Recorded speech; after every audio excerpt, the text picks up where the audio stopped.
ਸਾਰੇ ਭੈਣ ਭਰਾਵਾਂ ਨੂੰ ਜੈ ਮਸੀਹ ਦੀ। ਅੱਜ ਦੇ ਵਚਨ ਦਾ ਮਨਨ ਕਰਨ ਤੋਂ ਪਹਿਲਾਂ ਅਸੀਂ ਪ੍ਰਾਰਥਨਾ ਵਿੱਚ ਜਾਵਾਂਗੇ।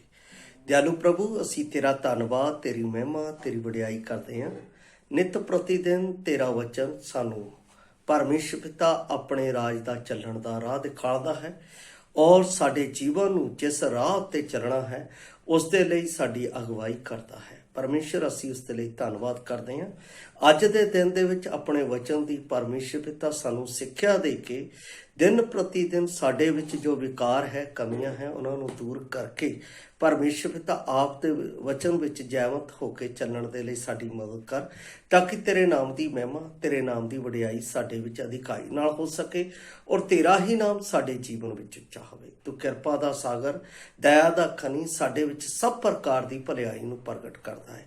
ਆਪਣੇ ਇਸ ਵਚਨ ਦੇ ਨਾਲ ਨਿਤ ਪ੍ਰਤੀ ਦਿਨ ਜੋ ਭਲਾਈ ਤੂੰ ਸਾਨੂੰ ਪਰਮੇਸ਼ਰ ਪਿਤਾ ਪ੍ਰਗਟ ਕਰਨ ਦੇ ਲਈ ਦਿੰਦਾ ਹੈ, ਉਸ ਦੇ ਲਈ ਧੰਨਵਾਦ ਔਰ ਉਸ ਦੇ ਅਨੁਸਾਰ ਚੱਲਦੇ ਹੋਏ ਅਸੀਂ ਤੇਰੇ ਰਾਜ ਵਿੱਚ ਪਾਏ ਜਾਈਏ।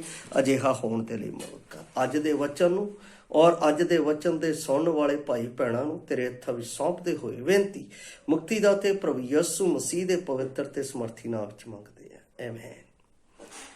ਪਿਆਰੇ ਅਜ਼ੀਜ਼, ਅੱਜ ਦਾ ਜੋ ਵਚਨ ਮੈਂ ਲਿਆ ਹੈ ਉਹ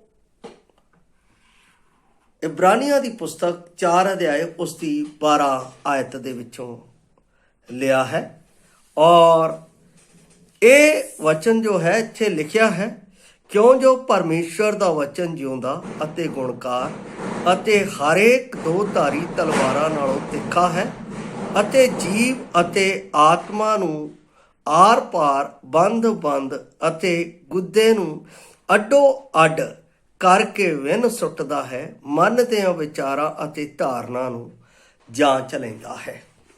ਇਸ ਵਚਨ ਦਾ ਜੋ ਮੈਂ ਮੁੱਖ ਵਿਸ਼ਾ ਲਿਆ ਹੈ ਉਹ ਹੈ ਵਚਨ ਦੀ ਸ਼ਕਤੀ। ਇਸ ਦਾ ਜੋ ਮੁੱਖ ਵਿਸ਼ਾ ਹੈ ਵਚਨ ਦੀ ਸ਼ਕਤੀ। ਮੈਂ ਜਦੋਂ ਇਸ ਵਚਨ ਨੂੰ ਪੜ੍ਹ ਰਿਹਾ ਹਾਂ ਤਾਂ ਇਸ ਵਚਨ ਦੇ ਪੜ੍ਹਨ ਦੇ ਨਾਲ ਪਰਮੇਸ਼ਰ ਦੇ ਵਚਨ ਦਾ ਮੁੱਖ ਜੋ ਕਾਰਨ ਮੈਨੂੰ ਇਸ ਦੇ ਵਿੱਚੋਂ ਸਿੱਖਣ ਨੂੰ ਮਿਲਦਾ ਹੈ ਉਹ ਮੈਂ ਆਪ ਦੇ ਨਾਲ ਵੰਡ ਰਿਹਾ। ਪਹਿਲੀ ਗੱਲ ਇੱਥੇ ਅਸੀਂ ਦੇਖਦੇ ਹਾਂ, ਕਿਉਂ ਜੋ ਸ਼ਬਦ ਜਿਹੜਾ ਹੈ ਇਹ ਆਇਤ 11 ਨਾਲ ਸਿੱਧਾ ਜੋੜਦਾ ਹੈ।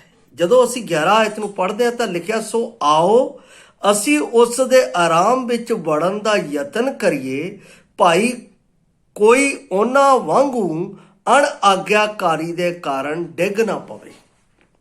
ਜਦੋਂ ਇਹ ਵਚਨ ਅਸੀਂ ਇਬਰਾਨੀਆਂ ਦੀ ਪੁਸਤਕ ਦੇ ਵਿੱਚ ਵੇਖਦੇ ਹਾਂ ਤਾਂ ਇਬਰਾਨੀਆਂ ਦੀ ਪੁਸਤਕ ਜਿਹੜੀ ਹੈ, ਯਹੂਦੀ ਜਿਹੜੇ ਮਸੀਹੀ ਬਣੇ ਸੀ ਉਹਨਾਂ ਨੂੰ ਇਹ ਲੇਖਕ ਲਿਖਦਾ ਆ ਔਰ ਉਸ ਦੇ ਵਿੱਚ ਜੋ ਪੁਰਾਣੇ ਨਿਯਮ ਦੇ ਕੁਝ ਵਿਅਕਤੀ ਸਨ ਉਹਨਾਂ ਦੇ ਆਰਾਮ ਦੀ ਗੱਲ ਕਰਦਾ ਹੋਇਆ ਉਹਨਾਂ ਨੂੰ ਵਚਨ ਦੀ ਪਾਵਰ, ਵਚਨ ਦੀ ਸ਼ਕਤੀ ਦੇ ਬਾਰੇ ਸਮਝਾਉਂਦਾ ਆ। ਅਸੀਂ ਪੂਰਨ ਜਾਂਚ ਅਤੇ ਗੂੜ ਆਤਮਿਕ ਚਿਕਿਤਸਾ ਜਿਹੜੀ ਪਰਮੇਸ਼ਰ ਦੇ ਵਚਨ ਨੂੰ ਜਾਣਨ ਤੋਂ ਆਉਂਦੀ, ਉਹਦੇ ਅਧੀਨ ਆਉਣ ਦੇ ਦੁਆਰਾ ਪਰਮੇਸ਼ਰ ਦੇ ਆਰਾਮ ਵਿੱਚ ਪ੍ਰਵੇਸ਼ ਕਰਦੇ ਹਾਂ। ਮੈਂ ਜਦੋਂ ਪਰਮੇਸ਼ਰ ਦੇ ਵਚਨ ਦੇ ਕਿਉਂ ਜੋ ਇਹਦੇ ਵਿੱਚ ਜਦੋਂ ਮੈਂ ਕੀ ਕਰਦਾ ਹਾਂ, ਇਸ ਦੇ ਉੱਤੇ ਮੈਂ ਧਿਆਨ ਦਿੰਦਾ ਹਾਂ ਤਾਂ ਮੈਨੂੰ ਇੱਕ ਖਾਸ ਗੱਲ ਚੇਤਾ ਆਉਂਦੀ ਹੈ। ਜਦੋਂ ਸਰਜਨ ਜਿਹੜੇ ਡਾਕਟਰ ਆਪਰੇਸ਼ਨ ਕਰਦੇ ਨੇ ਉਹਨਾਂ ਦੇ ਹੱਥ ਦੇ ਵਿੱਚ ਇੱਕ ਛੋਟਾ ਜਿਹਾ ਬਲੇਡ ਹੁੰਦਾ ਹੈ। ਜਦੋਂ ਉਹਨਾਂ ਕੋਲ ਮਨੁੱਖ ਉਹਨਾਂ ਦੇ ਸਾਹਮਣੇ ਆ ਜਾਂਦਾ ਹੈ, ਚਾਹੇ ਉਹ ਕਿਡਨੀ ਦਾ ਹੈ, ਚਾਹੇ ਕਿਸੇ ਬਿਮਾਰੀ ਦਾ ਹੈ, ਚਾਹੇ ਹਾਰਟ ਦਾ ਹੈ, ਚਾਹੇ ਅੰਦਰ ਦੀਆਂ ਆਂਤੜੀਆਂ ਦੇ ਵਿੱਚ ਨੁਕਸਾਨ ਦਾ ਹੈ, ਉਹ ਕੀ ਕਰਦਾ ਹੈ, ਜਦੋਂ ਆਪਰੇਟ ਕਰਦੇ ਆ ਉਸ ਬਿਮਾਰੀ ਨੂੰ ਕੱਢਣ ਦੇ ਲਈ ਉਹ ਉਸ ਜਗ੍ਹਾ ਦੇ ਉੱਤੇ ਪਹਿਲਾਂ ਗੋਲ ਧਾਰਾ ਲਾਉਂਦੇ ਆ, ਫਿਰ ਉੱਥੇ ਕ੍ਰੋਸ ਮਾਰਕ ਲਾ ਦਿੰਦੇ ਆ। ਕਿਉਂਕਿ ਐਕਸਰੇ ਦੇ ਵਿੱਚ ਉਹ ਚੀਜ਼ ਪ੍ਰਗਟ ਹੋ ਜਾਂਦੀ ਹੈ ਕਿ ਇੱਥੇ ਨੁਕਸ ਹੈ। ਫਿਰ ਕੀ ਕਰਦੇ ਆ, ਉਸ ਜਗ੍ਹਾ ਦੇ ਉੱਤੇ ਉਹ ਚੀਰਾ ਲਾਉਂਦੇ ਆ। ਚੀਰਾ ਲਾ ਕੇ ਉਹਦੇ ਅੰਦਰ ਜਿਹੜੀ ਬਿਮਾਰੀ ਹੈ ਉਹਨੂੰ ਕੱਟ ਕਰਦੇ ਕੱਟ ਕਰਨ ਦਾ ਮਤਲਬ ਕਿ ਉਹ ਵਿਅਕਤੀ ਜਿਸ ਦੇ ਵਿੱਚ ਕੋਈ ਵਿਕਾਰ ਹੈ, ਜਿਸ ਦੇ ਵਿੱਚ ਕੋਈ ਸਮੱਸਿਆ ਹੈ, ਜਿਸ ਦੇ ਵਿੱਚ ਕੋਈ ਬੁਰਾਈ ਹੈ, ਜਿਸ ਦੇ ਵਿੱਚ ਕਿਸੇ ਪ੍ਰਕਾਰ ਦਾ ਛਲ ਕਪਟ ਈਰਸ਼ ਨਿੰਦਾ ਹੈ, ਉਸ ਨੂੰ ਬਾਹਰ ਕੱਢ ਦਈਏ ਤਾਂ ਕਿ ਉਹ ਇਨਸਾਨ ਨਰੋਇਆ ਹੋ ਜਾਵੇ। ਪਰਮੇਸ਼ਵਰ ਦੀ ਤਲਵਾਰ, ਉਹਦਾ ਵਚਨ। ਇੱਥੇ ਅਸੀਂ ਉਸ ਚੀਜ਼ ਨੂੰ ਬਾਰ-ਬਾਰ ਪੜ੍ਹਦੇ ਹਾਂ। ਸਾਡੇ ਕੋਲ ਬਾਈਬਲ ਦੇ ਰਾਹੀਂ ਲਿਖਤ ਰੂਪ ਵਿੱਚ ਪਰਮੇਸ਼ਰ ਦਾ ਵਚਨ ਹੈ। ਇਹ ਵਚਨ ਪੁਰਾਣੇ ਨੇਮ ਅਤੇ ਨਵੇਂ ਨੇਮ ਰਾਹੀਂ ਗਤੀਸ਼ੀਲ, ਕਿਰਿਆਸ਼ੀਲ ਅਤੇ ਪਰਮੇਸ਼ਰ ਦੇ ਮਕਸਦਾਂ ਲਈ ਪ੍ਰਭਾਵੀ ਹੈ। ਜਦੋਂ ਮੈਂ ਇਸ ਦਾ ਅਧਿਐਨ ਕਰ ਰਿਹਾ ਸਾਂ ਤਾਂ ਮੈਨੂੰ ਇਹ ਗੱਲ ਪਤਾ ਲੱਗੀ, ਇਹ ਇੱਕ ਤਿੱਖੀ ਤਲਵਾਰ ਹੈ ਜਿਹੜੀ ਸਾਡੇ ਅੰਦਰ ਤੱਕ ਸਾਨੂੰ ਵਿੰਨ ਸੁੱਟਦੀ ਹੈ। ਡਾਕਟਰ ਦਾ ਇਹੀ ਮਕਸਦ ਹੁੰਦਾ ਹੈ, ਮਨੁੱਖ ਨੂੰ ਸਹੀ ਕਰਨਾ। ਔਰ ਪਰਮੇਸ਼ਰ ਦਾ ਵਚਨ ਜਿਹੜਾ ਦੋ ਧਾਰੀ ਤਲਵਾਰ ਖੰਡੇ ਦੀ ਤਰ੍ਹਾਂ ਹੈ। ਖੰਡਾ ਜਿਹੜਾ ਹੁੰਦਾ ਹੈ ਉਹ ਦੋਨੋਂ ਪਾਸੇ ਤਿੱਖਾ ਹੁੰਦਾ ਹੈ। ਉਹ ਜਦੋਂ ਅੰਦਰ ਜਾਂਦਾ ਹੈ ਚੀਰਦਾ, ਫਿਰ ਅੰਦਰ ਦੀਆਂ ਆਂਤੜੀਆਂ ਨੂੰ ਵੀ ਖਿੱਚ ਦਿੰਦਾ ਹੈ। ਡਾਕਟਰ ਜਦੋਂ ਇਸ ਬਲੇਡ ਦਾ ਇਸਤੇਮਾਲ ਕਰਦੇ ਆ, ਸਰਜਨ ਜਦੋਂ ਇਸ ਬਲੇਡ ਦਾ ਇਸਤੇਮਾਲ ਕਰਦੇ ਆ, ਬੜਾ ਧਿਆਨ ਦੇ ਨਾਲ ਇਸਤੇਮਾਲ ਕਰਦੇ ਆ, ਬਹੁਤ ਬਾਰੀਕੀ ਦੇ ਨਾਲ ਇਸਤੇਮਾਲ ਕਰਦੇ ਆ। ਔਰ ਮੇਰਾ ਪਰਮੇਸ਼ਵਰ ਵਚਨ ਦੇ ਰਾਹੀਂ ਜੋ ਮਨੁੱਖੀ ਜੀਵਨ ਦੇ ਵਿੱਚ ਕਮੀਆਂ ਹੈ, ਜੋ ਮਨੁੱਖੀ ਜੀਵਨ ਦੇ ਵਿੱਚ ਤਰੁੱਟੀਆਂ ਹੈ, ਜੋ ਮਨੁੱਖੀ ਜੀਵਨ ਦੇ ਵਿੱਚ ਕਮੀਆਂ ਨਜ਼ਰ ਆਉਂਦੀਆਂ, ਉਹਨਾਂ ਦਾ ਇਸ ਕਟਰ ਦੇ ਨਾਲ, ਇਸ ਤਲਵਾਰ ਦੇ ਨਾਲ ਉਸ ਦਾ ਇਸਤੇਮਾਲ ਕਰਦਾ ਹੈ। ਕਾਹਦੇ ਲਈ? ਮੈਨੂੰ ਸਿੱਧ ਮਨੁੱਖ ਬਣਨ ਦੇ ਲਈ। ਕਿਉਂ? ਕਿਉਂਕਿ ਜਦੋਂ ਮੈਂ ਦੂਸਰਾ ਤਿਮੋਥੀਅਸ ਉਸ ਦਾ 3 ਅਧਿਆਇ ਉਸ ਦੀ 16 ਆਇਤ ਪੜ੍ਹਦਾ ਹਾਂ ਤਾਂ ਉਸ ਵਿੱਚ ਪਰਮੇਸ਼ਵਰ ਦੇ ਵਾਕ ਮੇਰੇ ਲਈ ਸਾਫ਼ ਹੈ, ਮੇਰੇ ਲਈ ਸਾਫ਼ ਹੈ। ਦੂਸਰਾ ਤਿਮੋਥੀਅਸ 3 ਦਾ 16 ਇੱਥੇ ਲਿਖਿਆ ਹੈ, ਸਾਰੀ ਲਿਖਤ ਪਰਮੇਸ਼ਵਰ ਦੇ ਆਤਮਾ ਤੋਂ ਹੈ। ਸਾਰਾ ਜਿਹੜਾ ਪਰਮੇਸ਼ਵਰ ਦਾ ਵਚਨ ਹੈ ਪਰਮੇਸ਼ਵਰ ਦੇ ਆਤਮਾ ਤੋਂ ਹੈ। ਪਹਿਲੀ ਗੱਲ ਸਿੱਖਿਆ, ਦੂਸਰੀ ਗੱਲ ਤਾਰਨ, ਤੀਸਰੀ ਗੱਲ ਸੁਧਾਰਨ ਅਤੇ ਧਰਮ ਦੇ ਗਿਝਾਉਣ ਦੇ ਲਈ ਗੁਣਕਾਰ ਹੈ।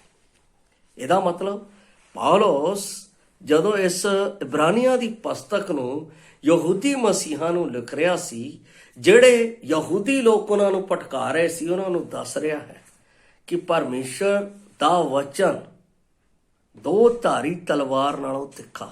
ਇਹਦਾ ਮਤਲਬ ਉਹਦੇ ਨਾਲੋਂ ਵੀ ਕਿਤੇ ਤਿੱਖਾ, ਜਿਹੜਾ ਅੰਦਰ ਤੱਕ। ਉਹਦੀ ਆਪਣਾ ਇੱਕ ਦਸ਼ਾ ਦੱਸ ਰਿਹਾ ਹੈ। ਔਰ ਪਹਿਲੀ ਦਸ਼ਾ ਮੈਂ ਉਹਦੇ ਵਿੱਚ ਦੇਖਦਾ ਹਾਂ ਲਿਵਿੰਗ, ਜੀਵਿਤ। ਦੂਸਰੀ ਦੇਖਦਾ ਕਿਰਿਆਸ਼ੀਲ, ਕਿਰਿਆਸ਼ੀਲ ਮਤਲਬ ਕੰਮ ਕਰਨ ਵਾਲਾ। ਤੀਸਰੀ ਦੇਖਦਾ ਸ਼ਾਰਪ, ਤੇਜ, ਬਿਲਕੁਲ ਤੇਜ। ਇਹ ਪਰਮੇਸ਼ਵਰ ਦਾ ਵਚਨ ਹੈ, ਪਰਮੇਸ਼ਵਰ ਦਾ ਸ਼ਬਦ ਹੈ। ਜਦੋਂ ਉਹ ਆਪਣਾ ਪਰਮੇਸ਼ਵਰ ਦੇ ਮੁਖ ਤੋਂ, ਭਾਵ ਜਿਹੜੇ ਵਚਨ ਬੋਲਦੇ ਆ ਉਹਨਾਂ ਦੇ ਮੁਖ ਦੇ ਵਿੱਚੋਂ ਨਿਕਲਦਾ ਹੈ, ਤਾਂ ਸਾਹਮਣੇ ਵਾਲੇ ਨੂੰ ਵੀ ਵਿੰਨ ਸੁੱਟਦਾ ਹੈ, ਜਿਹੜਾ ਬੋਲ ਰਿਹਾ ਉਹਨੂੰ ਵੀ ਵਿੰਨ ਸੁੱਟਦਾ ਹੈ। ਤਾਂ ਕਿ ਪਰਮੇਸ਼ਰ ਦੀ ਪਵਿੱਤਰਤਾ ਦੇ ਵਿੱਚ ਅਸੀਂ ਦਿਨ ਪ੍ਰਤੀ ਦਿਨ ਪ੍ਰਤੀ ਦਿਨ ਪ੍ਰਤੀ ਦਿਨ ਉਹਦੀ ਪਵਿੱਤਰਤਾ ਦੇ ਵਿੱਚ ਅੱਗੇ ਵਧਦੇ ਜਾਈਏ, ਜਿਸ ਦੇ ਲਈ ਪਰਮੇਸ਼ਰ ਨੇ ਮੈਨੂੰ ਅਤੇ ਆਪ ਨੂੰ ਸੱਦਿਆ ਹੈ। ਆਪਣੀ ਪਵਿੱਤਰਤਾ ਦੇ ਲਈ, ਆਪਣੇ ਪਵਿੱਤਰ ਰਾਜ ਦੇ ਲਈ, ਆਪਣੀ ਪਵਿੱਤਰ ਗੱਲਾਂ ਦੇ ਲਈ। ਤਿੰਨੇ ਗੱਲਾਂ ਸਾਡੇ ਜੀਵਨ ਦੇ ਵਿੱਚ ਉਹਦੇ ਵਚਨ ਦੇ ਨਾਲ ਕਿਰਿਆਸ਼ੀਲ ਹੁੰਦੀਆਂ। ਔਰ ਉਹ ਕਹਿੰਦਾ ਹੈ, ਇਹ ਜਿਹੜਾ ਪਰਮੇਸ਼ਵਰ ਦਾ ਵਚਨ ਹੈ ਇੱਕ ਸਰਜਨ ਦੇ ਚਾਕੂ ਵਾਂਗ ਇਹ ਸਾਡੇ ਜੀਵਨ ਦੇ ਆਤਮਿਕ ਭ੍ਰਿਸ਼ਟਾਚਾਰਾਂ ਨੂੰ ਵੱਢ ਕੇ ਲਾਟ ਸੁੱਟਦਾ ਹੈ। ਉਹਨਾਂ ਦੇ ਜੀਵਨ ਵਿੱਚ ਚੰਗਾਈ ਨੂੰ ਲਿਆਉਂਦਾ, ਜਿਹੜੇ ਨੇਚਾ ਦੇ ਵਚਨ ਵਿੱਚ ਉਸ ਦੇ ਅਧੀਨ ਹੁੰਦੇ ਹਨ, ਜਿਹੜੇ ਉਹਦੇ ਅਧੀਨ ਹੁੰਦੇ ਆ, ਉਹਨਾਂ ਦੇ ਵਿੱਚ ਕਿਰਿਆਸ਼ੀਲ। ਜਿਹੜੇ ਉਹਦੇ ਅਧੀਨ ਨਹੀਂ, ਲੈ ਇਹ ਵਚਨ ਮੈਂ ਨਹੀਂ ਚੱਲਣਾ ਇਹਦੇ ਪਿੱਛੇ, ਬਹੁਤ ਔਖਾ ਹੈ। ਜਿਹੜੇ ਅਧੀਨ ਹੁੰਦੇ, ਹਾਂ ਪ੍ਰਭੂ, ਜਿਸ ਤਰ੍ਹਾਂ ਮਿੱਟੀ ਕੁਮਾਰ ਦੇ ਅਧੀਨ ਹੁੰਦੀ ਹੈ। ਮਿੱਟੀ ਕੁਛ ਨਹੀਂ ਬੋਲਦੀ, ਉਹਨੂੰ ਆਪਣਾ ਥੱਪੜ ਨਾਲ ਥੱਪਦਾ ਵੀ ਹੈ, ਉਹਨੂੰ ਅੱਗ ਦੇ ਵਿੱਚ ਪਕਾਉਂਦਾ ਵੀ ਹੈ, ਉਹਨੂੰ ਫਿਰ ਆਪਣੀ ਜਗ੍ਹਾ ਦੇ ਉੱਤੇ ਰੱਖਦਾ ਵੀ ਹੈ। ਮਿੱਟੀ ਕਦੇ ਨਹੀਂ ਕਹਿੰਦੀ ਹੈ ਕਿ ਤੂੰ ਮੇਰੇ ਨਾਲ ਇਸ ਤਰ੍ਹਾਂ ਦਾ ਵਿਹਾਰ। ਇਹਦਾ ਮਤਲਬ ਜਿਹੜਾ ਅਧੀਨ ਹੈ, ਪੂਰਨ ਰੀਤੀ ਨਾਲ ਜਿਹੜਾ ਅਧੀਨ ਹੈ, ਉਹਨੂੰ ਪਰਮੇਸ਼ਰ ਸਵਾਰਦਾ ਹੈ, ਉਹਦੇ ਜੀਵਨ ਦੇ ਵਿੱਚ ਕਾਰਜ ਕਰਦਾ ਹੈ, ਉਹਦੇ ਜੀਵਨ ਦੇ ਵਿੱਚ ਉਹਨੂੰ ਲੈ ਕੇ ਚੱਲਦਾ ਹੈ।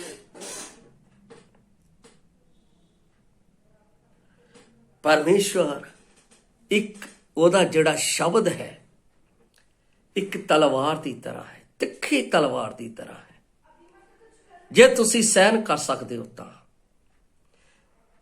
ਕਲੀਸਿਆ ਦੇ ਵਿੱਚ ਕਈ ਸਾਡੇ ਭਾਈ ਭੈਣ ਆਉਂਦੇ ਆ, ਜਦੋਂ ਉਹ ਵਚਨ ਦਿੱਤਾ ਜਾਂਦਾ, ਮੈਂ ਵਚਨ ਦਿੰਦਾ, ਤਿਆਰੀ ਕਰਦਾ, ਹਰ ਹਫਤੇ ਦੇ ਵਿੱਚ ਇੱਕ ਨਵੀਂ ਚੀਜ਼ ਨੂੰ ਲੈ ਕੇ ਉਹਨਾਂ ਦੇ ਸਾਹਮਣੇ ਆਉਂਦਾ, ਤਾਂ ਉਹ ਬਾਅਦ ਦੇ ਵਿੱਚ ਕਹਿੰਦੇ ਆ, ਭਾਜੀ ਮੈਨੂੰ ਤਾਂ ਐਂ ਲੱਗਦਾ ਕਿ ਇਹ ਅੱਜ ਦਾ ਵਚਨ ਮੇਰੇ ਲਈ ਸੀ। ਮੈਂ ਕਿਹਾ ਮੈਂ ਤਾਂ ਇਹ ਦੇਖ ਕੇ ਤਿਆਰ ਨਹੀਂ ਕੀਤਾ ਸੀ ਕਿ ਮੈਂ ਤੁਹਾਡੇ ਲਈ ਕੀਤਾ। ਪਰਮੇਸ਼ਵਰ ਦਾ ਆਤਮਾ ਜਿਹੜੇ ਉਹਦੇ ਅਧੀਨ ਹੈ, ਜਿਹੜੇ ਉਹਦੀ ਅਧੀਨਤਾ ਦੇ ਵਿੱਚ ਚੱਲਦੇ ਆ, ਉਹਨਾਂ ਨੂੰ ਕੱਟਦਾ ਹੈ। ਔਰ ਜਿਨ੍ਹਾਂ ਨੂੰ ਉਹ ਕੱਟਦਾ ਹੈ, ਉਹ ਪਤਾ ਲੱਗ ਜਾਂਦਾ ਹੈ ਕਿ ਉਹ ਪਰਮੇਸ਼ਵਰ ਦੀ ਸੰਤਾਨ ਹੈ। ਸੱਚਮੁੱਚ ਪਰਮੇਸ਼ਵਰ ਉਹਨਾਂ ਦੇ ਵਿੱਚ ਜੀਵਿਤ ਕੰਮ ਕਰ ਰਿਹਾ ਹੈ। ਕੀ ਤੁਸੀਂ ਆਪਣੇ ਆਪ ਨੂੰ ਪੂਰਨ ਰੀਤੀ ਦੇ ਨਾਲ ਪਰਮੇਸ਼ਵਰ ਦੇ ਪ੍ਰਤੀ ਸਰੈਂਡਰ ਕੀਤਾ ਹੈ? ਉਸ ਦੇ ਪ੍ਰਤੀ ਆਪਣੇ ਆਪ ਨੂੰ ਸਮਰਪਿਤ ਕੀਤਾ? ਜੇ ਸਮਰਪਿਤ ਕੀਤਾ ਹੈ ਤਾਂ ਪਰਮੇਸ਼ਵਰ ਦਾ ਵਚਨ ਪੂਰੀ ਆਜ਼ਾਦੀ ਦੇ ਨਾਲ, ਪੂਰੀ ਸ਼ਕਤੀ ਦੇ ਨਾਲ ਤੁਹਾਡੇ ਜੀਵਨ ਦੇ, ਸਰੀਰ ਦੇ ਹਰ ਇੱਕ ਹਿੱਸੇ ਦੇ ਵਿੱਚ ਕਾਰਜ ਕਰੇਗਾ। ਔਰ ਉਸ ਤੋਂ ਅੱਗੇ ਅਸੀਂ ਦੇਖਦੇ ਹਾਂ ਕਿ ਇਹ ਜਿਹੜਾ ਵਚਨ ਹੈ, ਜਿਹੜੇ ਅਧੀਨ ਹੁੰਦੇ, ਫਿਰ ਵੀ ਇੱਕ ਸੂਰਮੇ ਦੀ ਤਲਵਾਰ ਵਾਂਗੂ ਪਰਮੇਸ਼ਰ ਦਾ ਵਚਨ ਉਹਨਾਂ ਤੇ ਨਿਆਂ ਅਤੇ ਤਬਾਹੀ ਨੂੰ ਲਿਆਉਂਦਾ, ਜਿਹੜੇ ਖੁੱਲੇ ਆਮ ਇਸ ਤੋਂ ਫਿਰ ਜਾਂਦੇ ਹਨ ਅਤੇ ਉਸ ਦੀ ਉਲੰਘਣਾ ਕਰਦੇ ਹਨ। ਉਹਨਾਂ ਦੇ ਉੱਤੇ ਡੰਡ ਵੀ ਲਿਆਉਂਦਾ ਹੈ। ਅਸੀਂ ਆਪਣੇ ਪਰਿਵਾਰ ਦੇ ਰਾਹੀਂ ਇੱਕ ਵਚਨ ਪੜ੍ਹ ਰਹੇ ਸੀ, ਜਦੋਂ ਸ਼ਾਉਲ ਨੇ ਗੁਨਾਹ ਕੀਤਾ ਤਾਂ ਪਰਮੇਸ਼ਰ ਨੇ ਉਹਨੂੰ ਛੱਡ ਦਿੱਤਾ ਤੇ ਉਸ ਦੇ ਵਿੱਚ ਇੱਕ ਦੁਸ਼ਟ ਆਤਮਾ ਆ ਗਿਆ, ਤੇ ਉਧਰੋਂ ਦੂਸਰੇ ਪਾਸੇ ਦਾਊਦ ਦਾ ਅਭਿਸ਼ੇਕ ਕੀਤਾ ਜਾਂਦਾ, ਉਸ ਦੇ ਉੱਤੇ ਪਰਮੇਸ਼ਰ ਦਾ ਆਤਮਾ ਪੂਰੇ ਜ਼ੋਰ ਨਾਲ ਉਤਰਦਾ।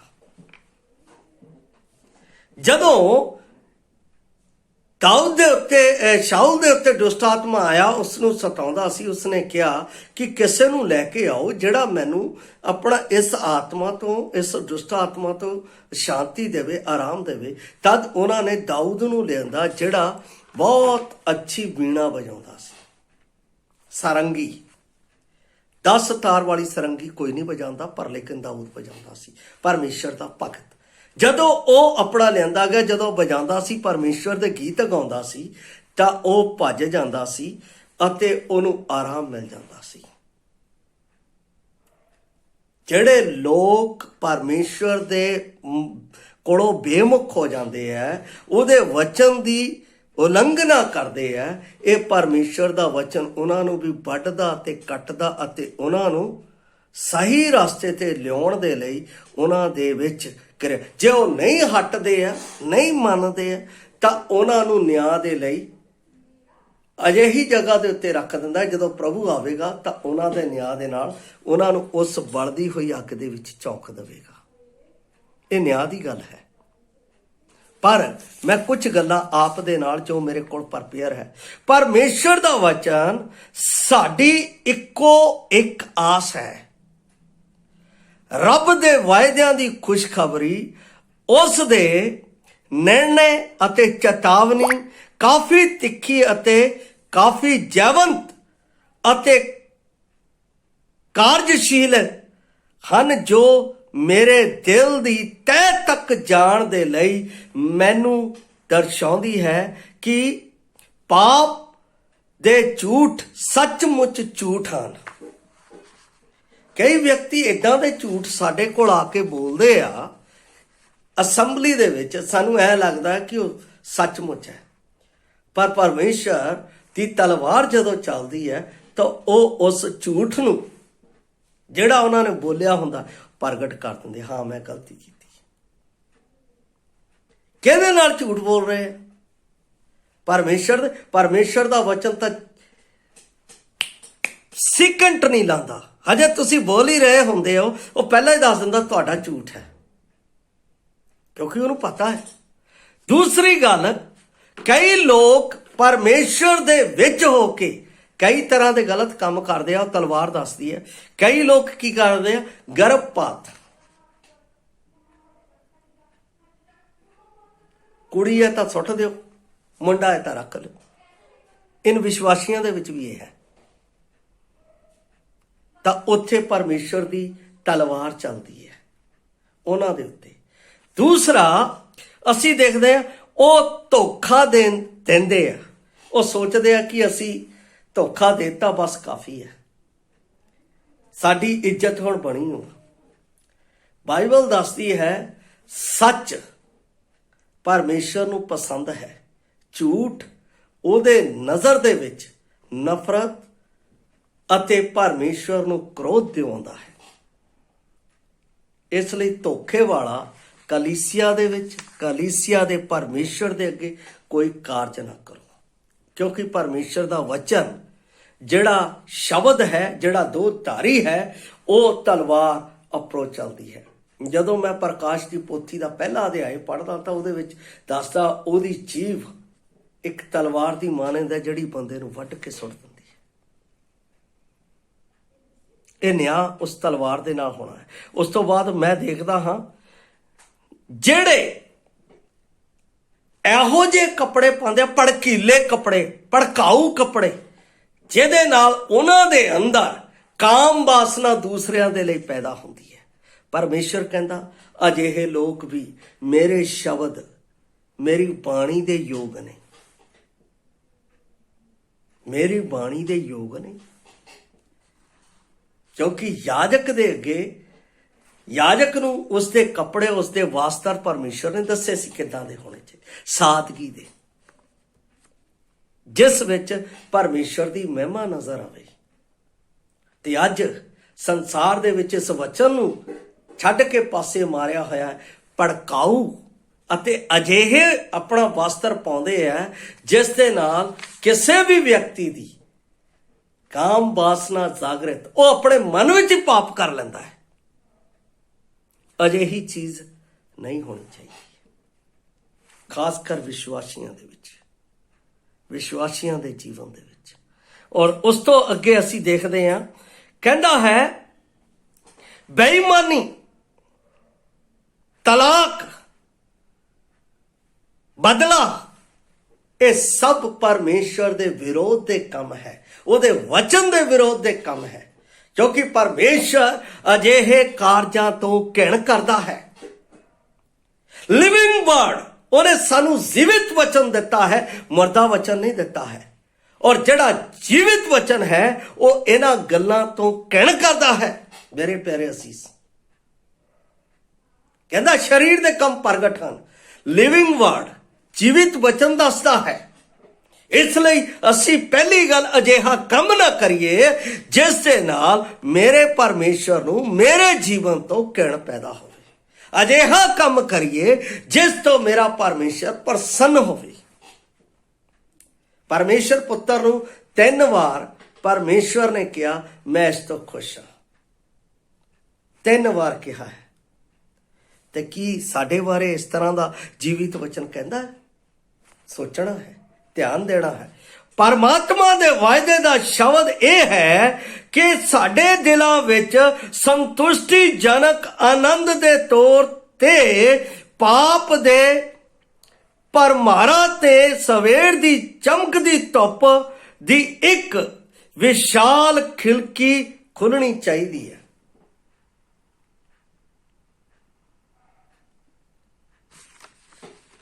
ਮੈਂ ਕਈ ਵਾਰ ਇਹ ਖਿੜਕੀ ਖੁੱਲਣ ਦੇ ਉੱਤੇ ਬੋਲ ਚੁੱਕਾ, ਨੋਹਾਂ ਦੀ ਖਿੜਕੀ ਖੁੱਲਣ ਦੇ ਬਾਰੇ।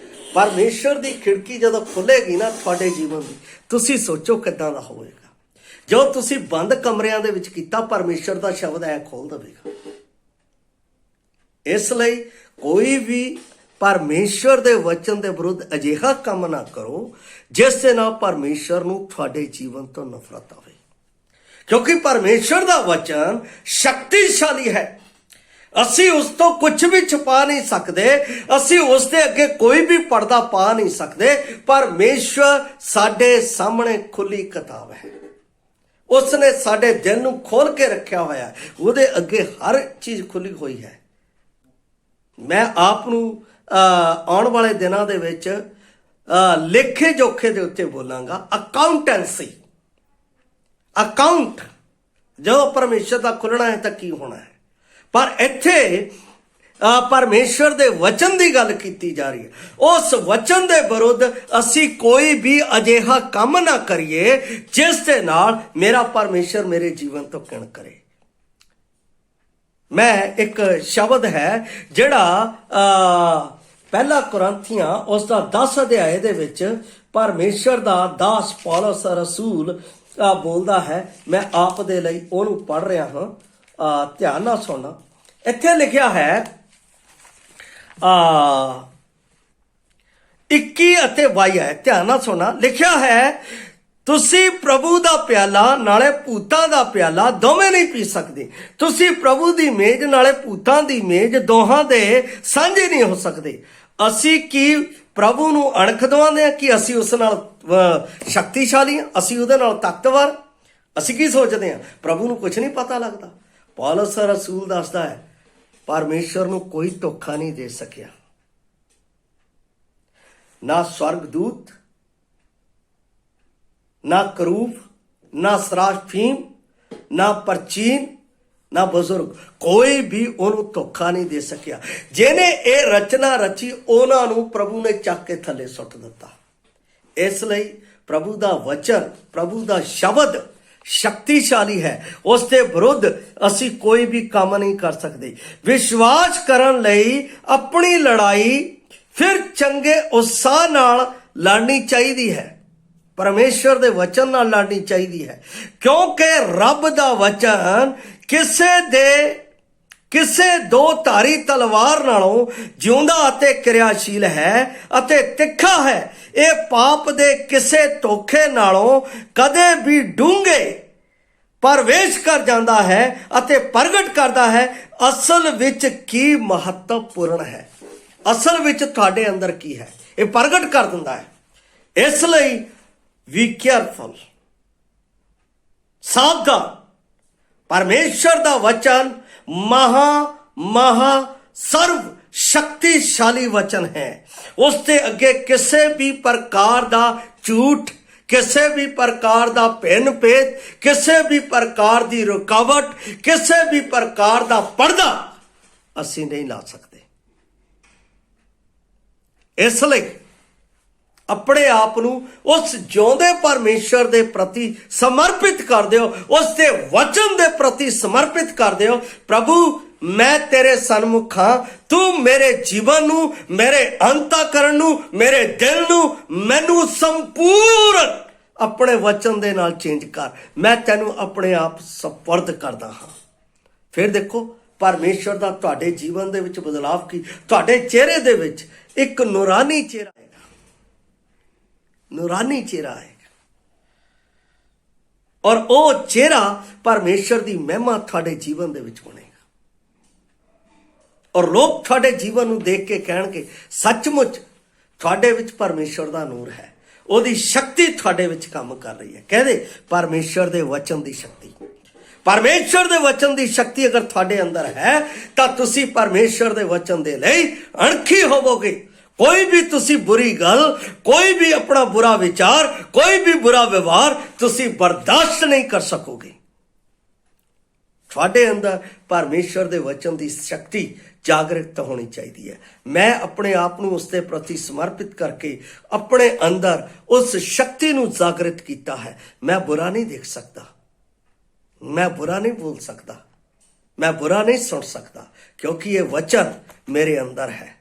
ਮੈਨੂੰ ਸੱਚ ਦੀ ਤਾਕਤ ਪਰਮੇਸ਼ਰ ਦੇ ਵਚਨ ਨੇ ਦਿੱਤੀ ਹੈ। ਇਸ ਵਚਨ ਨੂੰ ਫੜ ਲਓ, ਤੁਹਾਡੇ ਵਿੱਚੋਂ ਸ਼ਕਤੀ ਆ ਜਾਏਗੀ।